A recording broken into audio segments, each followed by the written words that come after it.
कोई हुसैनी नहीं। दुकानों बैठकों मकानों रास्तों में खड़े हो गए एक दूसरे की चुगली करो, एक दूसरे को लड़ाओ, एक दूसरे पर उंगलियां उठाओ, एक दूसरे की इज्जत का जनाजा निकालो। मुहर्रम के 10 दिन में आके खूब जुलूस निकालो, हम हुसैनी हैं। कान खोल कर सुन, दूसरों को लड़ाने वाला हुसैनी नहीं, सूद लेने वाला हुसैनी नहीं, सूद देने वाला हुसैनी नहीं, दूसरों पर उंगली उठाने वाला हुसैनी नहीं। हुसैनी वो है जो लड़ते हुओं को बचा दे और गरीबों को सीने लगा ले, भूखों को खाना खिला दे। कुछ देर बाद नबी बोले थोड़ा कहा नहीं, थोड़ा अर्ज करते आपका कुछ देर लगेगी। नबी कहते हैं अली काम इतनी देर का नहीं था जितनी देर तुमने लगा दी। सिलसिला खुमार के जिंदा दिल कयूर मुसलमानों, मैं जुमला आपकी तख्तियत दिल तक और गोशे समात तक पहुंचा देना चाहता हूं। मैं पूछना चाहता हूं मौला अली ने जो देर लगाई फलसफा दुनिया के सामने नबी के जुमलों के साथ आया। नबी कहते अली इतनी देर क्यों कर रहे हो? अली अर्ज करते हैं आका काम इतनी देर का नहीं था, देर इसलिए हो गई कि जो आज तक अली की नजरों ने नहीं देखा था वो सब का सब मुझे नबी के कांधे से नजर। माशाअल्लाह सुभान अल्लाह। अब रात सुनो, हुसैन बैठे क्यों और नाना ने बैठाया क्यों? सजदा लंबा कराया क्यों? हुसैन उतरे क्यों नहीं? सुनो वजह क्या थी। मेरा नबी जानता था जिस दिन हुसैन करबला जाएंगे मैं नहीं हूंगा जो जंग का पैतरा बता दे, अली नहीं होंगे जो जंग का तरीका बता दे, हसन नहीं होंगे जो उंगली पकड़ के हुसैन को करबला में घुमा दे, फातिमा ना होंगी जो जंग का शरबत पिला दे। फिर हुसैन को कूफे का रास्ता दिखाएगा कौन? करबला के जंग में जाने और मैदान करबला का पैतरा जंग का मेरे हुसैन को सिखाएगा कौन? इसलिए आज हुसैन को पुष्ट पर बैठाया गया, सजदे को लंबा कराया गया, क्योंकि मेरे नबी की पुष्ट मुबारक से सिर्फ मक्का मदीना ही नजर नहीं आता बल्कि मेरे नबी की पुष्ट से सारी कायनात नजर आती है। इसलिए सजदा लंबा किया था कि नवाज सब बैठा रहे और नाना पुष्ट पर बैठा नवासे को दिखाता रहे। नाना सजदे में थे, हुसैन चारों तरफ पुश्ते रसूल पर गर्दिश करके पूरी दुनिया भी देख रहे थे, करबला भी देख रहे थे, कूफा भी देख रहे थे। और कूफे की जमीन पर करबला की धरती पर मुहर्रम की 10 तारीख में क्या क्या होगा खुदा की कसम वो सारा का सारा मंजर हुसैन पाक देख रहे थे। तभी तो हवाओं फजाओं से आवाजें आ रही थी, दश्त तो दश्त है, दरिया बिना छोड़े हमने पहरे सुलमात में दौड़ा दिए घोड़े। वाह वाह वाह, नारे तकबीर, नारे रिसालत, जिक्र इमाम हुसैन जिंदाबाद। सुनो, कोई रास्ता किसी से नहीं पूछा, कोई तरीका जंग का किसी से नहीं पूछा, तन्हा मैदान कारजार में पूछे। एक चीज जहन में रख ले, सिर्फ वाक़यात सुनाना तुम्हें मकसद नहीं, मंजिल तक ले चलो। ये जो मैदान करबला में जो कुछ हुआ ये इज्जत के लिए नहीं, इज्जत बहुत थी हुसैन के पास इसलिए कि नवासे नबी के थे, तख्त के लिए नहीं, इसलिए कि तख्त उनसे ज्यादा बड़ा किसका है। लेकिन मशरिक से मगरिब तक जिधर देखोगे हुकूमत हुसैन की है, दौलत के लिए नहीं। किसके पास होगी इतनी दौलत कि अगर उंगली का इशारा ना कर दे तो अल्लाह मक्के के पहाड़ों को सोना बना के उनके नाना के कदमों में डाल। सवाल यह है कि फिर ये वजह क्या थी? जब उस वजह को तलाश किया तो न दौलत निकली, न शोहरत निकली, न तख्त निकला, न ताज निकला, न सल्तनत निकली। जब वजह तलाश की तो वजह एक निकली, मुझे शरीयत बचानी है, मुझे अपने नाना की शरीयत बचानी, मुझे अपने नाना का तरीका बचाना, मुझे अपने नाना का दीन बचाना। और यही बचाने के लिए 72 लोग करबला में शहीद हो गए। कितने? 72 लोग तुम्हारे सर ना झुकने दिए, तुम्हें जलील ना होने दिया, तुम्हें रुस्वा ना होने दिया, तुम्हें बदनाम ना होने दिया, तुम्हें तबाह ना होने दिया, तुम्हारे सरों को हुसैन पाक ने झुकने ना दिया। खुद का सर कट के नेज़े पे चढ़ गया, मगर नाना की उम्मत के सरों को हुसैन ने दुनिया के अंदर बुलंद कर दिया।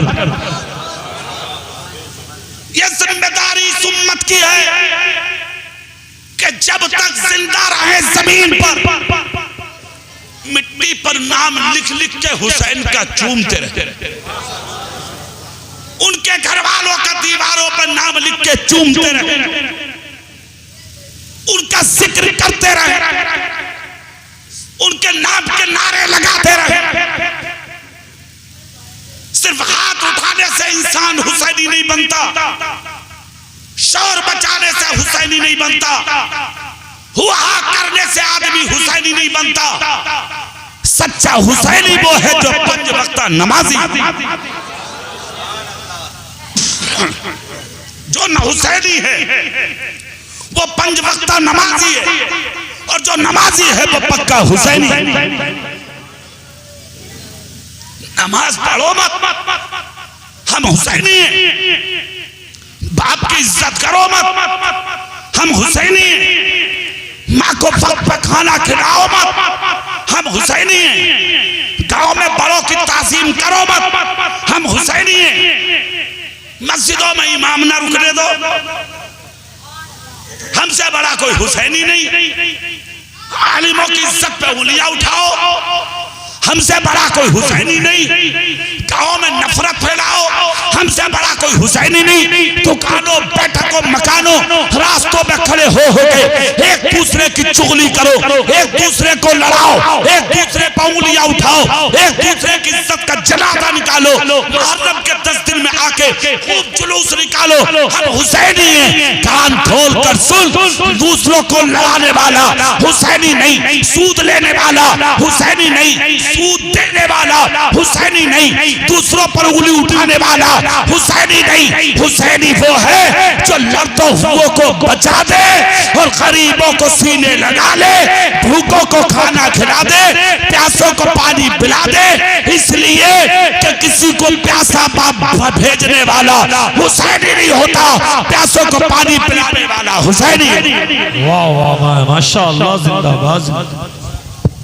करबला से जो तुम्हें सबक मिलता है वो सबक क्या है जानते हैं आप? एक तारीख में इस्लाम की सुना के तकरीर खत्म करूं। सुभान अल्लाह बोलो। एक चीज याद रखना, सिर्फ सवालों, अगर 4 भाई हो, पड़ोस में एक अकेला भाई है, उसे अकेला समझ के कभी सताना मत। सुन लो, गरीब समझ के कभी दबाना मत, भूखा देख के उसे कभी हंसना मत। कोई झोपड़ी में अगर रहता है तो उसकी इज्जत का जनाजा निकालना मत। क्यों? अल्लाह को ना उड़ाते हुए देर लगती है और ना गिराते हुए देर लगती है। सुन लो, जो कभी घोड़ों पे चलते थे ना, घोड़ों पे, आज पैदल चल रहे हैं, और जिनके पैरों में कभी चप्पलें नहीं होती थी वो आज कारों में चल रहे हैं। ये अल्लाह की कुदरत और उसकी शान है। इसलिए अपनी जिंदगी में घमंड और तकब्बुर और आना बिल्कुल मत करो। सर झुका के जीने में बहुत मजा है, सर उठा के जीने में बिल्कुल मजा नहीं है। इसलिए जब तक दुनिया में रहो किसी पे जुल्म मत करो। जब तक दुनिया में रहो दुनिया वालों को अपने सीने से लगा कर। और करबला का सबक याद रखो। करबला का सबक क्या है? कूफे वालों ने 72 लोग शहीद किए थे। कितने? सब बोलो, सब बोलो, कितने? कूफे वालों ने सोचा कि हम तो कामयाब हो गए, जियो हंस के, हमसे अच्छी अब जिंदगी किसी की नहीं। मगर सुनो, अल्लाह का अज़ाब आया उस जमीन पर। ऐसी आंधी चली, लाखों लोग मरे उस हवा के झोंकों में। बाप को बेटे ने फेंका और बेटे को बाप ने फेंका लगन लाशों में बदबू आने लगी, कूफा बदबुओं से मरने लगा। ये कूफे में हुआ। और जो लोग बाकी बचे तो मुख्तार बिन उबैदुल्लाह सकफी हाथ में तलवार लेके कूफे में उतर गया, जिसने 6,500 लोगों को अपने हाथों से कत्ल किया। 6,500 लोगों को मारा था मुख्तार ने। मारते मारते उस शख्स ने उंगली उठाकर कहा, मुझे एक आदमी की तलाश है जिसने हजरत इमाम पाक के बेटे अली अकबर के सीने में करबला में बर्छा मारा था। और जब इमाम हुसैन ने अली अकबर के सीने से बर्छा खींचा था तो बर्छा खींचते हुए अली अकबर का कलेजा निकल के जमीन करबला के पे गिर के कांपने लगा था। मुझे तलाश है सिनान इब्ने अनस की, लाओ कूफे में तलाश करके, ताकि इमाम पाक के बेटे मैं अली अकबर के खून का उससे बदला ले सकूं। खुदा की कसम जब ये ऐलान कूफे में हुआ और सिनान इब्ने अनस ने जब ये खबर सुनी तो कूफे से निकला, घोड़े पे बैठा, वो सवार होकर कूफे से भाग पड़ा। कूफे से भागते हुए उसकी आंखों पर ऐसी पट्टी बंधी थी कि जिधर हवा के झोंके जाते घोड़ा दौड़ता चला जाता। दौड़ते दौड़े दौड़ते इसका घोड़ा मदीने में पहुंचा और मदीने में एक खेमे के सामने पहुंचा, जहां पर एक झोंपड़ी थी, जहां से लोग आ रहे थे और जा रहे थे। इस शख्स ने घोड़ा रोककर कहा, लोगों ये क्या है? कहा, लंगर खाना, यहाँ भूखों को खाना मिलता है, प्यासों को पानी मिलता है, राहगीरों को बिस्तर मिलता है। अब इसको भी तो कुछ चाहिए था, भूखा था, प्यासा था, कई दिन का थका मांदा था। अपना घोड़ा वहीं पे बांध दिया, अंदर गया, दस्तरखान बिछे थे, खाने में खुशबुएं निकल रही थी। आज हमने जिनके घर खाना खाया है सिरसा में, अल्लाह उनके घर में खूब बरकत अता फरमाए, बहुत अच्छा खाना खिलाया उन्होंने। तो जब हुसैन पाक के गुलाम के घर का खाना ऐसा है तो मेरे हुसैन के घर का खाना कैसा होगा? अल्लाह अल्लाह, खुशबुएं निकल रही थी। ये जाकर के दस्तरखान पर बैठा। सबसे पहली नजर खुदा की कसम इसकी अगर पड़ी है तो इमाम हुसैन के बेटे हजरत ज़ैनुल आबिदीन पर पड़ी है, इसलिए कि ये घर हजरत ज़ैनुल आबिदीन का था। इसकी आंखों ने जब देखा तो इसका जिस्म हिल गया। अरे गजब हो गया, ये तो उन्हीं के बेटे हैं जिनके बाप को मैंने करबला में शहीद किया था, जिनके घर को हमने उजाड़ा था। मैं तो आज उन्हीं के घर में आ गया। अगर गिरफ्तार कर लिया तो मेरे गोश्त के टुकड़े मदीने के कुत्तों के मुंह में चले जाएंगे और मुझे बचाने वाला कोई ना होगा। मगर भूखा था, गर्दन झुका के खाने बैठ गया। दूसरी नजर हजरत ज़ैनुल आबिदीन की पड़ी है इसके चेहरे पर। आहा, ये तो वही सिनान इब्ने अनस है कि जिसने मेरे भाई अली अकबर का कत्ल किया था, मेरे भाई को शहीद किया था। खुदा की कसम चाहा कि तलवार उठा लूं और उठाकर दुश्मन के सर पे मार दूं, मगर गुंबद खजरा की जालियों से एक हवा का झोंका निकला, ज़ैनुल आबिदीन के चेहरे से आकर टच हुआ।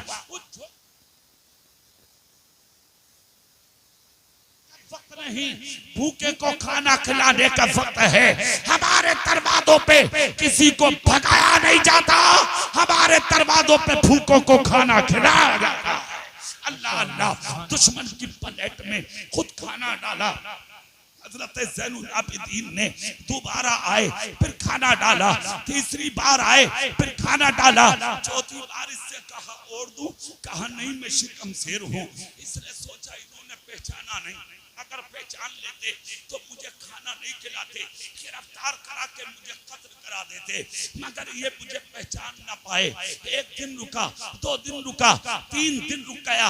जब इसको डर पैदा हुआ क्या कोई आके खबर न दे दे कि मैं इनके भाई का कातिल हूँ, इस डर की वजह से भागने का इरादा था। तो एक शख्स जो वहाँ पहले से मुकीम था, उस शख्स ने कहा किधर जाने का इरादा है? कहा सफर बांध रखते, सफर है आज, निकलना चाहते हैं खेमे से। कहा यहाँ का दस्तूर ये है कि जो खा के वापस जाता है वो हजरत ज़ैनुल आबिदीन से इजाजत लेके जाता है, चले जाओ उनके पास, उनसे इजाजत लो। इसने सोचा गजब हो गया, 3 दिन से तो उन्होंने मुझे नहीं पहचाना, मगर जब सामने जाऊंगा तो यकीनन पहचानेंगे, मगर मजबूरी है जाना तो पड़ेगा। सामने जाकर खड़ा हुआ, कहा हुजूर मैं 3 दिन से आपकी बारगाह में खा रहा था, लाजवाब खाना रहा। हुजूर मैं जाना चाहता हूँ, मुझे जाने बताने की इजाजत दें। क्या अखलाक है, क्या किरदार है, क्या सीरत है, क्या कैरेक्टर है मेरे नबी के घराने का। मुस्कुरा के बोले 3 दिन तक अपनी मर्जी से थे, आज का दिन हमारी मर्जी से रुक जाओ। क्या घराना है मुस्तफा वालों का। चौथा दिन भी रोक लिया, सुबह नमूदार हुई, फिर आ गया। हुजूर इजाजत कहा, हाँ जाओ। घोड़ा निकाला, कजाबे डाले, सामान भरा, बैठ गया। ज़ैनुल आबिदीन अपने फौजी से बोले जा इसके घोड़े की नकेल पकड़ ले और घोड़े की नकेल पकड़ के इससे कह दे चंद मिनट रुको, हमारे इमाम तुमसे आखिरी मुलाकात करना चाहते। जोर से नहीं बोल सकते, पूरी ताकत से नहीं बोल सकते, एक बार झूम के कह सकते हो या हुसैन। क्या शान है हुसैन के घराने की। फौजी आया, नकेल पकड़ ली, कहा मतलब, कहा रुको, ज़ैनुल आबिदीन आ रहे हैं मुलाकात करने। हमारे इमाम जिस्म के बाल खड़े हो गए, आंख से खून उतर आया, कहने लगा हटो, इजाजत ले चुका। फौजी बोला आशिक हूं हुसैन के घराने का, एक कदम भी घोड़े का उठेगा तो सीने पर जाएगा, ज़मीने मदीना पे नहीं। आशिक हैं हम, गद्दार नहीं है। रुको, समझ गया कि किसी ने बता दिया कि मैं इनके भाई का कातिल हूं। पीछे मुड़ के देखा, कितने फौजी आ रहे हैं, कितनी तलवारें ला रहे हैं, कितने नेज़े ला रहे हैं, कितने भाले ला रहे हैं, कितने लोगों के साथ ज़ैनुल आबिदीन मुझे गिरफ्तार कराने आ रहे हैं। सिरसा खुमार वालों जुमला सुनो और इन जलसों का पैगाम सीने की तख्ती पे कंधा करके जाओ। पीछे मुड़ के जब देखा तो कोई फौजी नहीं, कोई तलवार नहीं, कोई नेजा नहीं, कोई भाला नहीं, अकेला इमाम हुसैन का शहजादा दौड़ता आ रहा है। और आने का अंदाज ये था, एक हाथ में खाने का तोशा और दूसरे हाथ में पानी की छाल थी। इसके घोड़े के करीब आके फरमाते हैं मौसम खिजा है, पतझड़ का जमाना है, तेज गर्मी और धूप और हवाएं चल रही हैं। कोई दरख्त ऐसा नहीं मिलेगा जिस पर तुम्हें पत्ता मिल जाए, तर या सूखे मिलेंगे। अब इसलिए मैं ये पानी लाया हूँ, जहाँ प्यास लगे पानी निकाल कर पी लेना। और लंबा सफर है, रास्ते में भूख भी लगेगी, जहाँ भूख लगे खाना निकाल के खा लेना। पानी भी रखा है, खाना भी रखा है। खुदा की कसम जब ये अंदाज देखा और अंदाजे करीबाना पर जब इस बदबख्त की नजर पड़ी, खुदा की कसम नबी के घराने का अखलाक देखा ना गया। घोड़े से उतर के बोला हुजूर एक बात कहना थी। कहा क्या? कहा आपने मुझे पहचान लिया मैं कौन हूँ? खुदा की कसम इतना जब कहा तो शेर का बेटा भी शेर होता है। पलट गए, वो पलट कर कहा था अरे बदबख्त जालिम, बगैर पूछे चला जाता तो अच्छा था। क्या तू ये समझ रहा मैंने तुझे पहचाना नहीं? अरे कमबख्त, पहचान तो उस दिन लिया था कि जब तू पहले दिन मेरे दस्तरखान पे आकर बैठा था।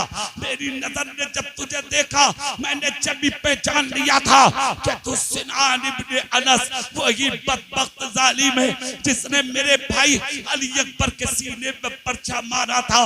वो जब मेरे बाप ने खींचा था तो मेरे भाई का कलेजा निकल के ज़मीने करबला पे गिर के कांपने लगा था। और मेरे बाप ने आसमान की तरफ हाथ उठाकर कहा था अल्लाह मैं फिर भी राजी हूँ, बस तू मुझसे राजी हो जा। मेरे रब, मेरे बाप ने कोई शिकवा मेरे रब से नहीं किया था। अरे नादान, पहचान तो उसी दिन लिया था कि तू मेरे भाई का कातिल है। मगर घोड़े से उतर के तू पूछने पर मजबूर इसलिए हुआ ना कि मैंने 4 दिन तक खिलाया, 4 दिन तक पिलाया, अपने घर में तुझे कयाम कराया।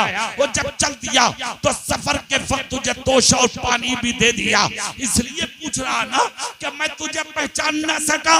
अरे ना ना, पहचान लिया अच्छे से तुझे, मगर तुझ में और हम में फर्क है। अरे वापस चला जा, इसलिए कि तुम हो और हम हैं। कूफे की धरती, करबला की जमीन पर मेरे और मेरे खानदान के बच्चों के हाथों से तुमने पानी के प्याले छीने थे। वो तुम्हारा किरदार था। हमने तुझे अपने घर में बिठा के खिलाया है। ये मुस्तफा नहीं, औरों को खिला देते हैं, खुद तो खाते नहीं, औरों को खिला देते हैं। कितने साबिर हैं मोहम्मद के घराने वाले। वमा अलैना इल्लल बलाग।